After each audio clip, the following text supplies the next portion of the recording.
একটা মিনিট অপেক্ষা করেন।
সবাই কেমন আছেন? আলামিন ভাই, মুশফিক ভাই, সৈকত ভাই। এই তো শুকর আলহামদুলিল্লাহ। আপনি ভালো আছেন?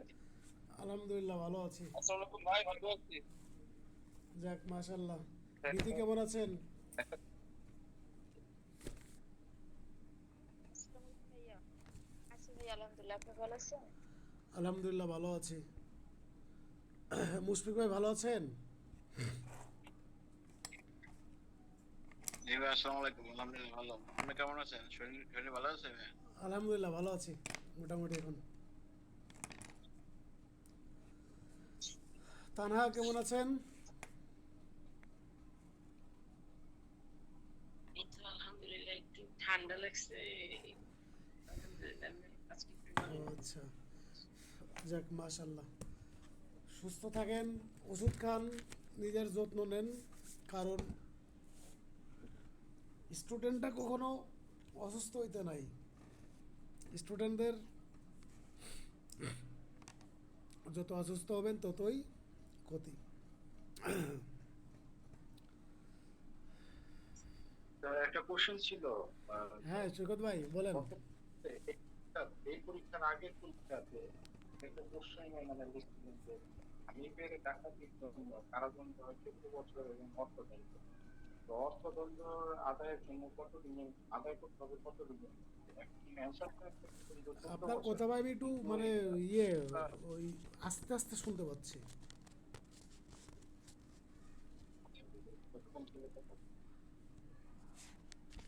আপনি এই পরীক্ষার আগের পরীক্ষায় একটা কোশ্চেন দিছিলেন যে ওই জি জি 26 নাম্বার একটা কোশ্চেন, টিপের ডাকাতির জন্য মানে কারাদণ্ড হয় 14 বছর এবং অর্থদণ্ড। তো জি। অর্থদণ্ড কত দিনের মধ্যে আদায় করা যাবে? তো এইটা তো উত্তরটা হবে 6 বছরের মধ্যে। তো আপনার ইয়েতে দেওয়া আছে আর কি, অ্যান্সারের ভিতরে দেওয়া আছে 14 বছর। হ্যাঁ 14 বছরই সঠিক হবে, ঠিক আছে। হয়তো ভুল চোদ্দ হয়েছে এবার। 14 বছরেই সঠিক হবে। আমি বলি শোনেন, ভালো করে মূল কনসেপ্টটাকে বুঝতে হবে। খুব মনোযোগ সহকারে শুনবেন এবং বোঝার চেষ্টা করবেন। দেখেন, যখন যেই অপরাধের কারাদণ্ড 6 বছর বা 6 বছরের কম, যে অপরাধের কারাদণ্ড 6 বছর বা 6 বছরের কম, সেই অপরাধের সাথে যদি মানে কারাদণ্ডের সাথে যদি অর্থদণ্ড দিয়ে থাকে, তাহলে সেই অর্থদণ্ড আদায় করতে হবে 6 বছরের মধ্যে। আর যদি কোনো অপরাধের কারাদণ্ড 6 বছরের অধিক হয়, যেমন ধরেন 7 বছর, 10 বছর, 14 বছর, 20 বছর, তখন ওই যে অপরাধের যে কারাদণ্ড আছে, যতদিন কারাদণ্ড ততদিনের মধ্যে অর্থদণ্ড আদায় করা যাবে। যদি ওই অপরাধের কারাদণ্ড 7 বছর হয় তাহলে 7 বছরের মধ্যে আদায় করা যাবে। যদি 14 বছর হয় তাহলে 14 বছরের মধ্যে আদায় করা যাবে। যদি 20 বছর হয় 20 বছরের মধ্যে অর্থদণ্ড আদায় করা যাবে। তাহলে বার্ডেন্সটা কোথায়? 6 বছর। এই 6 বছর কখন আপনি অ্যাপ্লাই করবেন? অ্যাপ্লাই করবেন তখনই যখন যে অপরাধের শাস্তি 6 বছর বা 6 বছরের কম। ঠিক আছে সৈকত ভাই, বুঝতে পেরেছেন? জি হ্যাঁ জি, বুঝতে পেরেছি। হ্যাঁ, আচ্ছা আমরা গতদিন কত পর্যন্ত পড়িয়েছিলাম বলেন তো?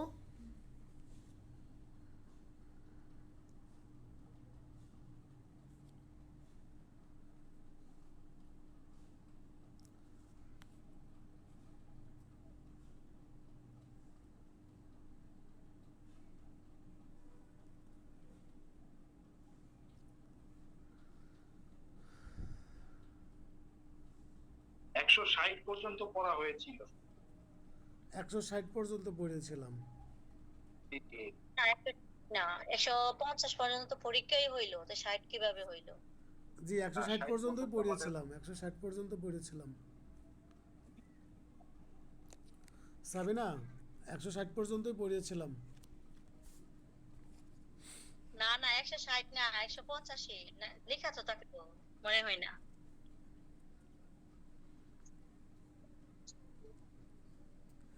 আপনি আবার একটু চেক করেন। মারামারি শাস্তি পর্যন্ত পড়িয়েছিলাম। দাগানো খাতায় 85 60 না। মারামারির সাথে একটা পর্যন্ত হ্যাঁ, মারামারি শাস্তি পর্যন্ত পড়িয়েছিলাম।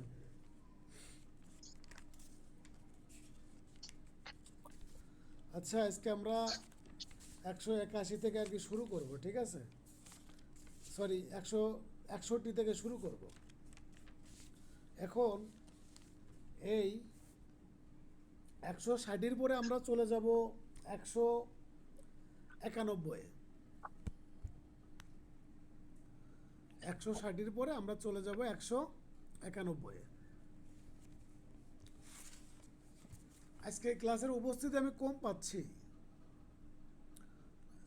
বেশি কম পাচ্ছি। আজকে আমি টোটালি কোর্ট থেকে আসার পরে একটু রেস্টও করি নাই, রেস্ট না করে আপনাদের ক্লাস নিতে আসছি। আপনারা একটু মানে যা বাদ বাকি যারা আছেন তারা যদি একটু সিনসিয়ার না হয় তাহলে তো মুশকিল। হাসান ভাই কেমন আছেন?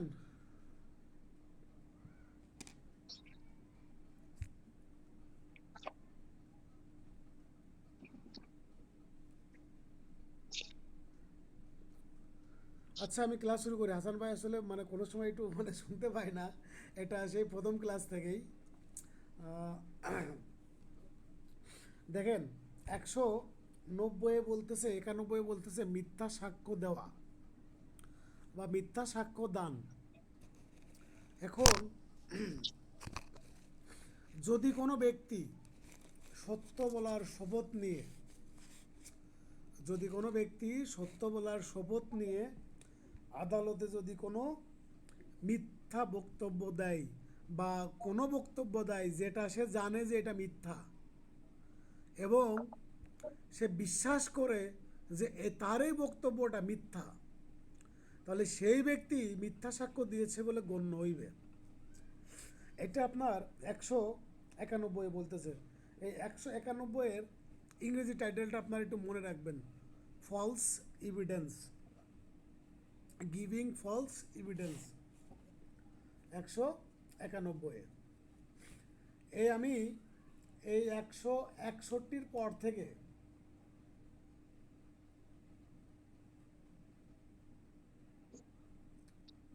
জাস্ট এ মিনিট, 161-র পর থেকে আমি লিমিটেড কিছু ধারা পড়াবো, খুব বেশি ধারা পড়াবো না। এখন এই 161-র 161, 162, 163 এই তিনটা ধারাও আমি পড়াবো। আগে আমি এই 191, 92, 93টা শেষ করি। দেখেন, গিভিং ফলস এভিডেন্স 191 বলতেছে, গিভিং ফলস এভিডেন্স। এই ইংরেজি টাইটেলটা আপনারা কি করবেন? মুখস্থ করবেন।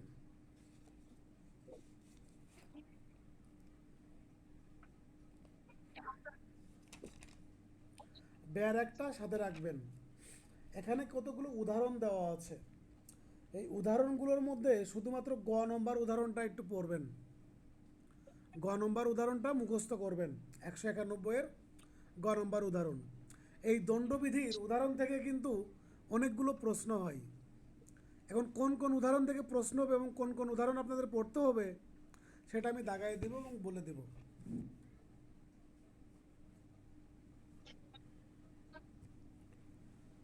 সেটা আমি দাগাই দিব এবং বলে দিব, আপনারা সেটা আমি যেটা দাগাই দিই সেটা আপনারা দাগাই নেবেন, ব্যার একটা সাথে রাখবেন। আর প্রত্যেকটা উদাহরণ আপনারা কোন জায়গা থেকে পড়বেন, ব্যার এক থেকে পড়বেন।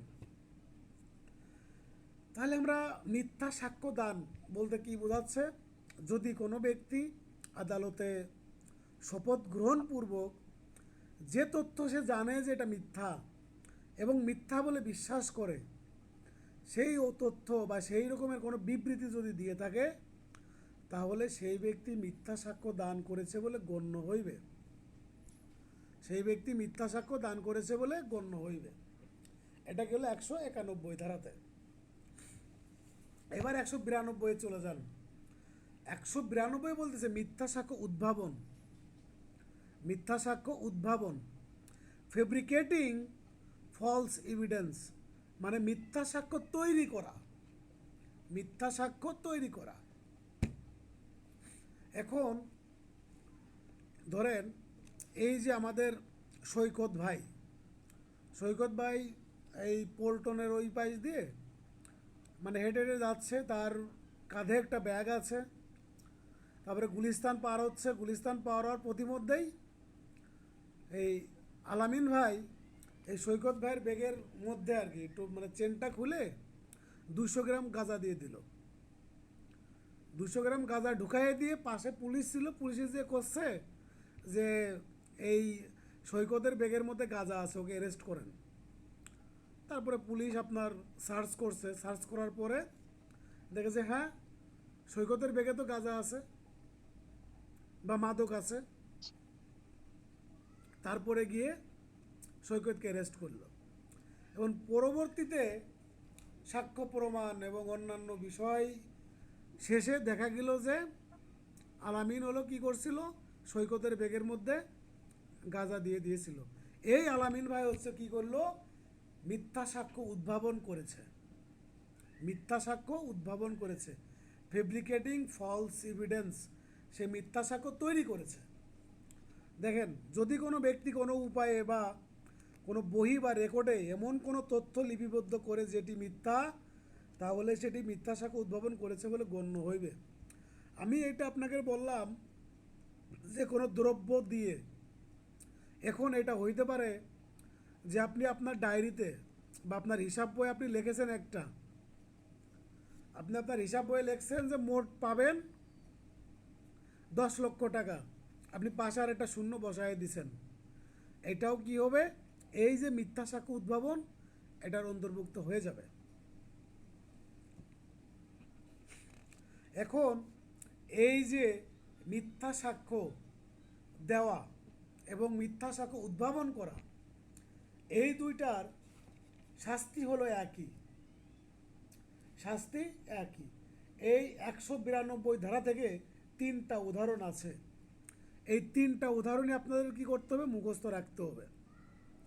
3টা উদাহরণই মুখস্থ রাখতে হবে। এই আপনার 193 ধারাতে মিথ্যা সাক্ষ্য দান এবং মিথ্যা সাক্ষ্য উদ্ভাবন উভয়ের শাস্তি দেওয়া আছে। যদি কোনো ব্যক্তি বিচার বিভাগীয় কার্যক্রমে দিলে যদি মিথ্যা সাক্ষ্য দেয় বা মিথ্যা সাক্ষ্য উদ্ভাবন করে, তাহলে তার শাস্তি হবে 7 বছর এবং অর্থদণ্ড। আর যদি বিচার বিভাগ বহির্ভূত অন্যান্য ক্ষেত্রে যদি কোনো ব্যক্তি মিথ্যা সাক্ষ্য প্রদান করে বা মিথ্যা সাক্ষ্য উদ্ভাবন করে, তাহলে তার শাস্তি হবে 3 বছর ও অর্থদণ্ড। এখন দেখেন 194 বলতেছে মৃত্যুদণ্ডে দণ্ডিত করার জন্য মিথ্যা সাক্ষ্য দেওয়ার শাস্তি। মানে এরকমের একটা অপরাধের জন্য মিথ্যা সাক্ষ্য দিয়েছে যার শাস্তি হচ্ছে মৃত্যুদণ্ড, সেক্ষেত্রে তার শাস্তি হবে কিরকমের, দেখেন 2 রকমের শাস্তি হবে, যাবজ্জীবন বা 10 বছর কারাদণ্ড বা অর্থদণ্ড। এটা হবে যে মিথ্যা সাক্ষ্য এরকমের অপরাধের জন্য দিল, যেই অপরাধের শাস্তি মৃত্যুদণ্ড বা যাবজ্জীবন কারাদণ্ড। এখন ধরেন এই যে যে মিথ্যা সাক্ষ্য দিয়েছে তার এই মিথ্যা সাক্ষ্যের প্রভাবে যদি কোনো ব্যক্তির মৃত্যুদণ্ড কার্যকর হয় বা মৃত্যুদণ্ড হয়ে যায়, তাহলে যে ব্যক্তি মিথ্যা সাক্ষ্য দিয়েছে তার শাস্তি হবে মৃত্যুদণ্ড বা যাবজ্জীবন কারাদণ্ড বা 10 বছর এবং অর্থদণ্ড। এটা গেল আপনার 194 ধারা। এই 194 ধারাটা একটু গুরুত্বপূর্ণ, একটু দাগায় রাখবেন। এই 194 ধারার শাস্তি, 193 ধারার শাস্তি গুরুত্বপূর্ণ। আমি যে যে ধারার শাস্তি বলবো যে গুরুত্বপূর্ণ সেই সেই ধারাগুলো দাগায় রাখবেন। পরীক্ষাতে আসলে পরে এই জায়গা থেকেই প্রশ্ন আসবে। 4টা যদি শাস্তি আসে, তা আমি যেগুলো দাগাবো মিনিমাম 3টা আপনার এইখান থেকেই আসবে।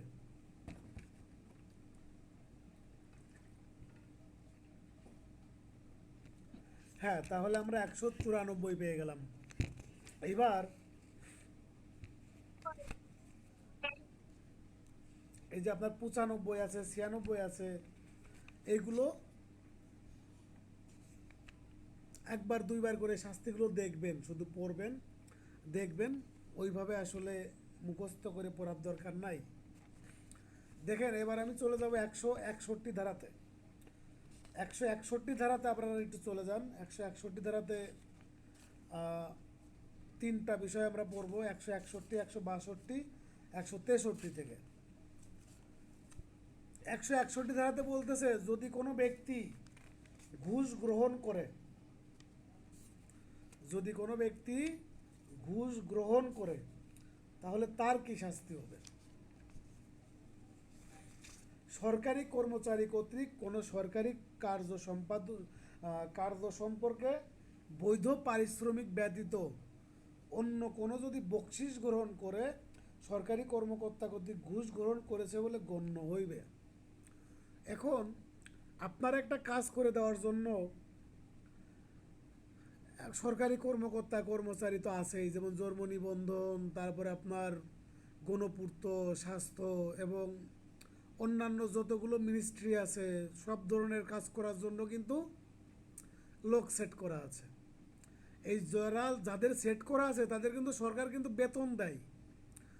যখন বেতন দিচ্ছে এই বেতনের বাইরে তাদের যে দায়িত্ব সেই দায়িত্ব পালন করবে এবং বলবে যে আমি আপনার এই কাজ করে দিচ্ছি, আপনি আমাকে টাকা দিবেন না, একটু পারিশ্রমিক দিবেন না। তো ওর তো পারিশ্রমিক সরকার দিচ্ছে, ওরে আর কি টাকা দিবি বা কী টাকা দেওয়া লাগবে ওর। তখন ওই যে আপনার ওই কাজ যে দায়িত্ব ওদের, ওই সেই দায়িত্ব সম্পূর্ণ কাজ ওরা করবে এবং ওই কাজ করার জন্য টাকা নিবে।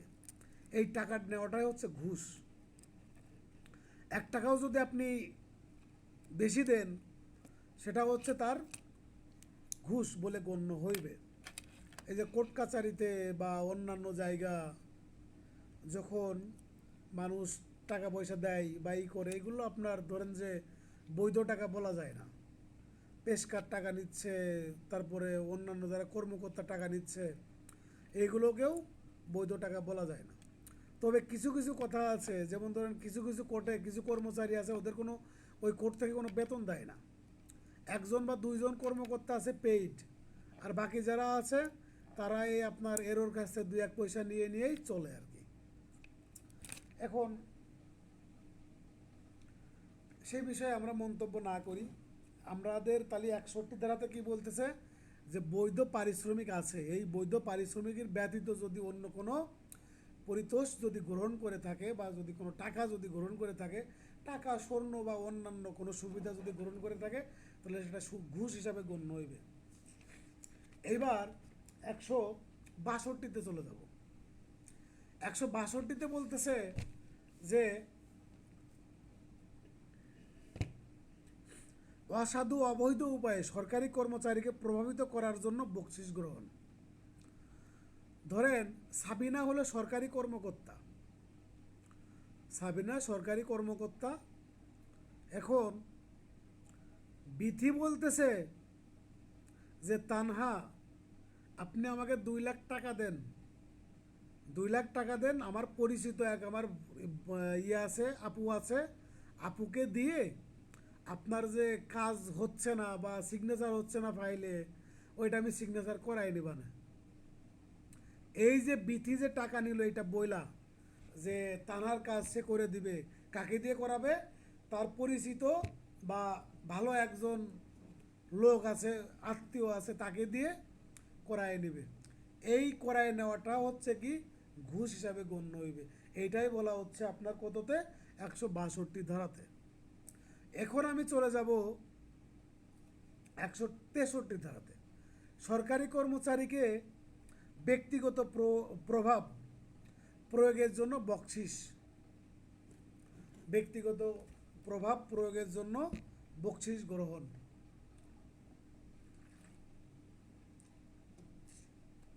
ধরেন ক নামের একজন ব্যক্তি, সে উপসচিব, তার ওয়াইফের নাম হচ্ছে গ।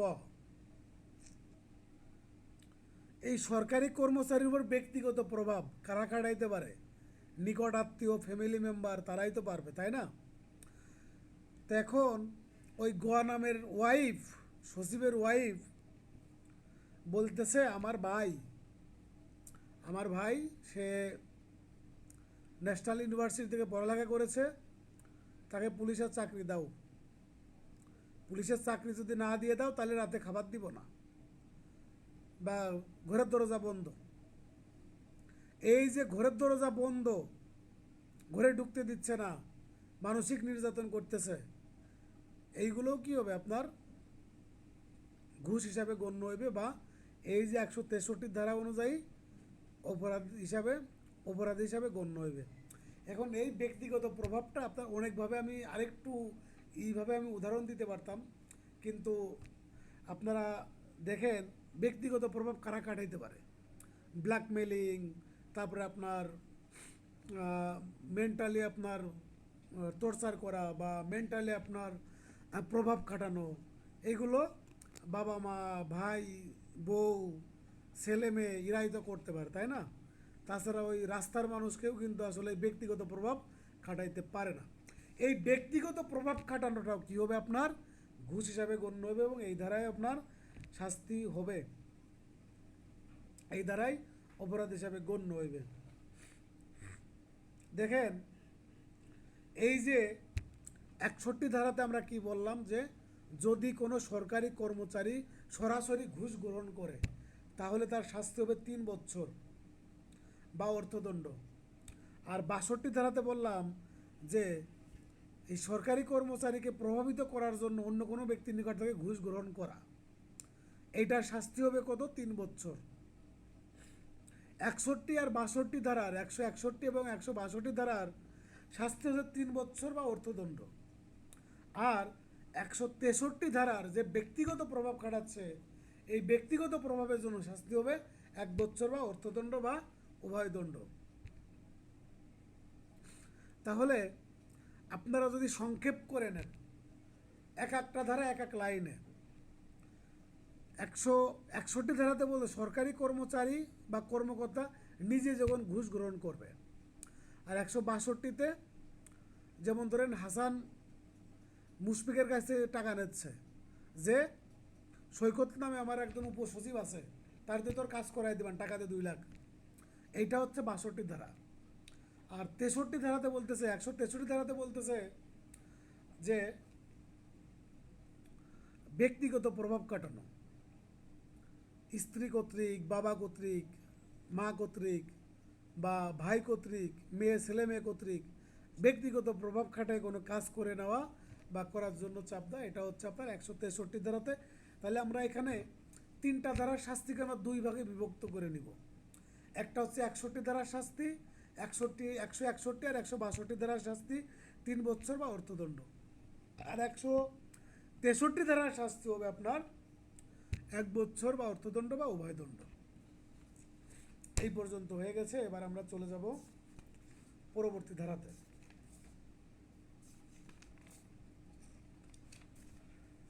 একটু লাইনে থাকেন।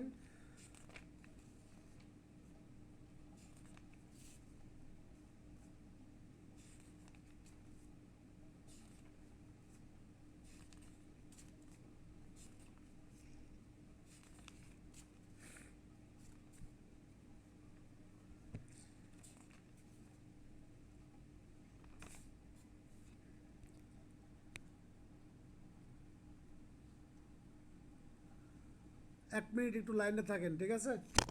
Just a minute.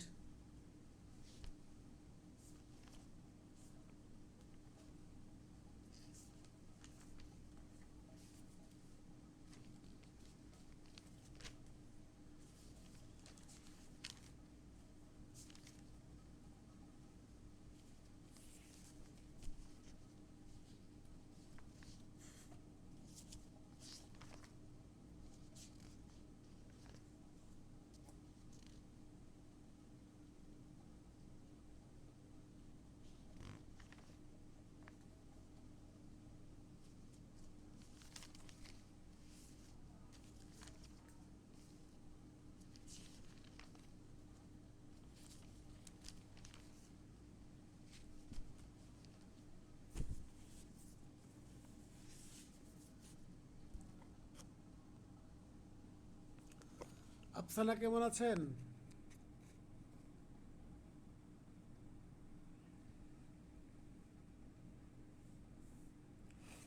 আফসানা ভালো আছেন?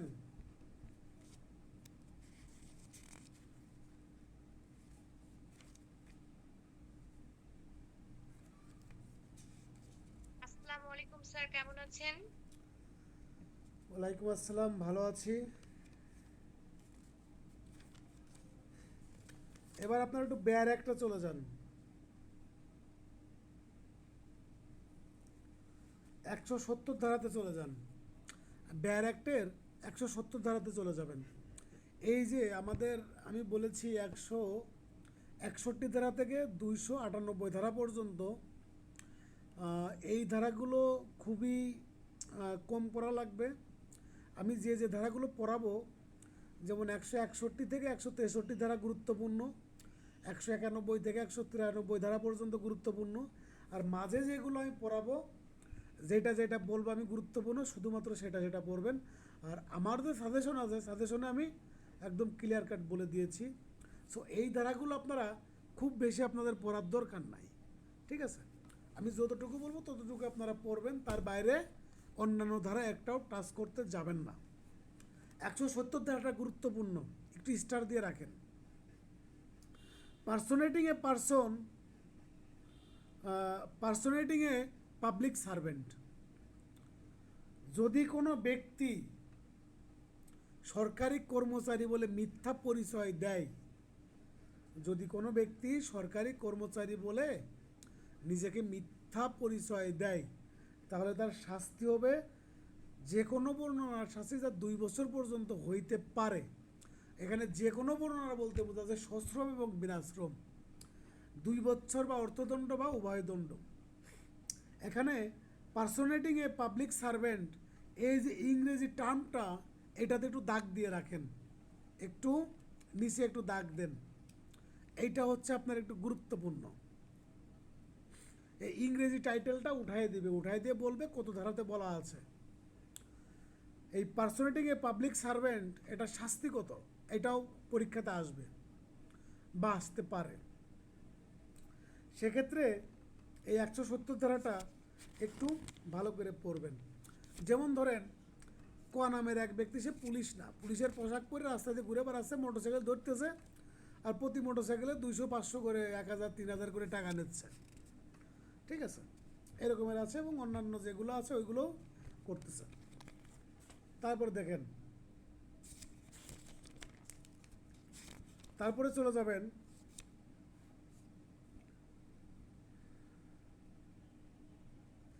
এই যে 172 ধারা, সমন জারি বা অন্যবিধ ব্যবস্থা এড়াবার উদ্দেশ্যে আত্মগোপন করা। মানে আপনাকে সমন দেওয়া হয়েছে কোর্টে হাজির হওয়ার জন্য, কিন্তু আপনি আত্মগোপনে চলে গেলেন বা কোর্টে উপস্থিত না হওয়ার জন্য পলায়ন করলেন। সেক্ষেত্রে আপনার শাস্তি হবে 1 মাস বা 500 টাকা অর্থদণ্ড বা উভয় দণ্ড।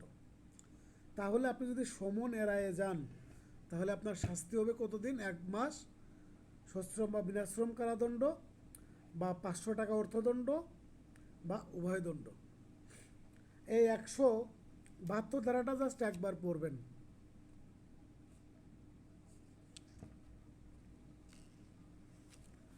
তারপরে 174 ধারাতে চলে যান, একবার দুইবার পড়বেন। 72, 74 একবার দুইবার পড়বেন।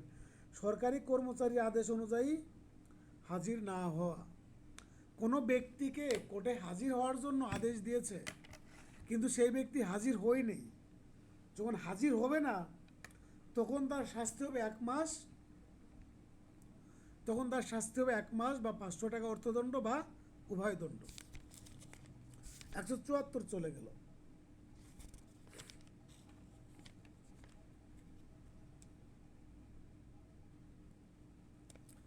সরকারি কর্মচারীর নিকট 176 ধারা। সরকারি কর্মচারীর নিকট নোটিশ বা সংবাদ দিতে আইনগতভাবে বাধ্য, কিন্তু সেই ব্যক্তি যদি সেই ধরনের কোনো সংবাদ না দিয়ে থাকে, তাহলে তার শাস্তি হবে 1 মাস বা 500 টাকা অর্থদণ্ড বা উভয় দণ্ড।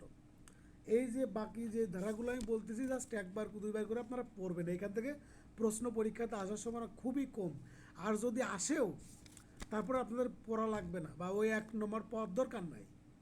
ওই 1 নম্বরের জন্য আপনারা পুরো দণ্ডবিধিকে আপনারা মাথার মধ্যে গোলমাল পেকে যাবে। ঠিক আছে, এখানে আপনার ছোট ছোট বিষয়, কিন্তু শাস্তিগুলো একটু ক্রিটিক্যাল, কিন্তু এখান থেকে প্রশ্ন আসবে না। আর যদি একটা প্রশ্ন আসে, তাহলে সেই প্রশ্নটা আল্লাহর হস্তে মাফ করে দেবেন ওই প্রশ্নকে। ঠিক আছে, মানে ওই প্রশ্নটা দাগাবেন না। আপনাদের পাস করার জন্য সব প্রশ্নের উত্তর করার দরকার হয় না।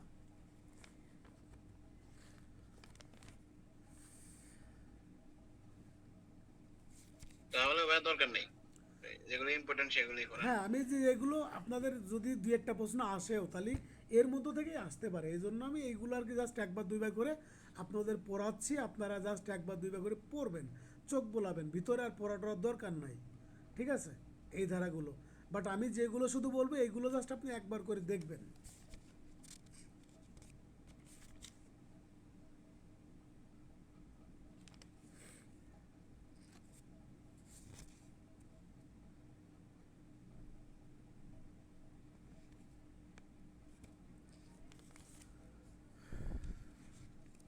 তারপরে 196 ধারাতে চলে যান, সরি 186 ধারাতে চলে যান। এই 186 ধারাটা একটু গুরুত্বপূর্ণ। সরকারি কর্মচারীকে সরকারি কার্য সম্পাদনে বাধা দান, এটা শাস্তি হচ্ছে আপনার 3 মাস পর্যন্ত অর্থদণ্ড 500 টাকা বা উভয় দণ্ড। এটা হচ্ছে আপনার 186। জাস্ট টাইটেলটা মনে রাখবেন, শাস্তিটা মনে রাখবেন। এইবার চলে যাব 188 ধারাতে। 188 ধারাটা আপনারা একটু পড়বেন। কি পড়বেন, যে এই দণ্ডবিধির 188 ধারাতে রিট অমান্যের কথা বলা আছে।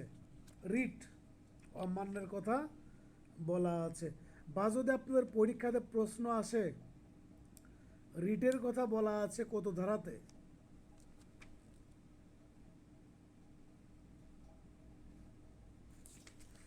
তখন আপনারা কি উত্তর করবেন, যে 188 ধারাতে দণ্ডবিধির রিটের কথা বলা আছে।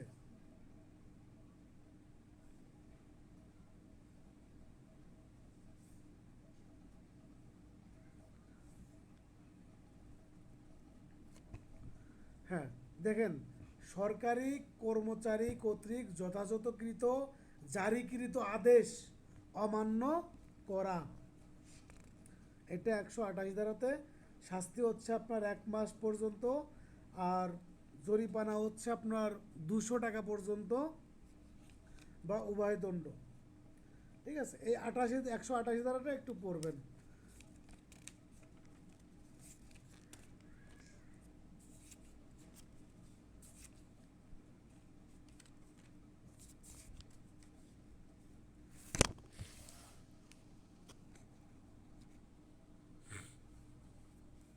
এবার চলে যান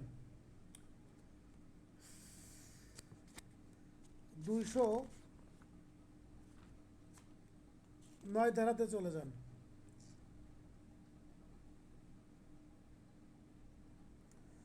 এই যে অসাধুভাবে আদালতে যদি কোনো ব্যক্তি কোনো মিথ্যা দাবি উপস্থাপন করে, যদি কোনো ব্যক্তি ফলস ক্লেম করে যে যেই দাবিটা সত্য না, যেমন বলতেছে যে আলামিন ভাই তার মাথা ফাটাই দিচ্ছে, তার কাছ থেকে 5 লাখ টাকা চুরি করে নেছে, বা তার বাড়ি থেকে 5 লাখ টাকা ঘর টর ভেঙে 5 লাখ টাকা নিয়ে চলে গেছে। তা এই যে দাবি, এই ধরনের দাবি যদি মিথ্যা কোনো দাবি যদি হয়, তাহলে তার শাস্তি হবে 2 বছর এবং অর্থদণ্ড। এটা বলা হচ্ছে আপনার 209 ধারাতে, dishonestly making false claim in court. কোর্টে যদি কোনো ব্যক্তি মিথ্যা কোনো দাবি করে, বা যদি মিথ্যা কোনো বিবৃতি দিয়ে থাকে, যে বিবৃতির মাধ্যমে অন্য কোনো ব্যক্তিকে কি করতেছে, আপনার দোষী সাব্যস্ত করতেছে, তাহলে সেই ব্যক্তির শাস্তি হবে 2 বছর এবং অর্থদণ্ড। এখন এই দাবির পরিপ্রেক্ষিতে আপনারা 211 ধারাতে চলে যাবেন। 221 ধারাতে 11 ধারাতে বলছে মিথ্যা মামলা দায়েরের শাস্তি, false charge of offence made with intent to injure. মিথ্যা মামলা দায়েরের শাস্তি, আমাদের সেশনটা কিন্তু মনে হচ্ছে এখনই শেষ হয়ে যাবে, ঠিক আছে? যখন শেষ হয়ে যাবে তখন আপনারা কিন্তু খুব দ্রুত, আমি লিঙ্ক দিলে আবার চলে আসবেন, লিঙ্ক দিলে আপনারা দ্রুত চলে আসবেন। মিথ্যা মামলা দায়েরের শাস্তি, আদালতে যদি কোনো ব্যক্তি মিথ্যা মামলা দায়ের করে, এই যে নারী শিশুর মামলা, যৌতুকের মামলা বা অন্যান্য কোনো মামলা যদি কোনো ব্যক্তি মিথ্যাভাবে দায়ের করে থাকে, তাহলে সেই ব্যক্তি আপনার 7 বছর পর্যন্ত কারাদণ্ড ভোগ করবে এবং অর্থদণ্ড।